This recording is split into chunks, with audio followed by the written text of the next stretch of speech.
မိမိကိုယ်တိုင်နဲ့မိသားစုဝင်တွေဒီကောင်းဖြစ်တဲ့အခါယုံကြည်စိတ်ချရတဲ့စီယုံတစ်ခုကိုရှာနေပါသလားဒါဆိုရင်တော့104လမ်း54ပြည်တောင်မှာရှိတဲ့အသစ်ဖွင့်လှစ်ထားတဲ့အောင်ပင်လယ်အစစ်မြစ်စီယုံကြီးနဲ့မိတ်ဆက်ပေးပါမယ်ရှင်ခုရောက်ရှိနေရတော့ကျွမ်းကျင်ဆရာဝန်ကြီးများပညာရှင်များနဲ့ယုံကြည်စိတ်ချစွာတိုင်ပင်နိုင်တဲ့ပြမလူနာဌာနပဲဖြစ်ပါတယ်။လက်ခွဲကမ်းမှာဆိုရင်လည်းတိကျတည်ကြတဲ့စစ်စစ်မှုရလဒ်ကိုရရှိနိုင်ရတဲ့အရေးသွေးမြေတစ်ခွဲကမ်းသုံးစက္ကရိယပစ္စည်းစုံတွေကိုလည်းသုံးပြထားပါတယ်။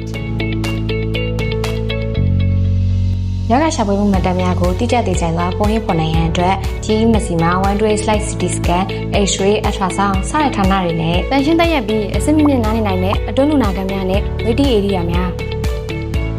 ဒါအပြင်အစာရင်းနဲ့ဦးလန်းချောင်းဆိုင်ရာပြဿနာများအတွက်ကျွမ်းကျင်သမားတော်ကြီးများနဲ့ကုသနိုင်ခြင်းစစ်ဆေးမှုပြီးတွင်နားနေနိုင်ရန်အတွက်ဒီကယ်မရာများထားပေးထားခြင်းထိခိုက်ဒဏ်ရာများနဲ့အရေးပေါ်လူနာများအတွက်24နာရီအရေးပေါ်ဌာနထားပေးထားခြင်း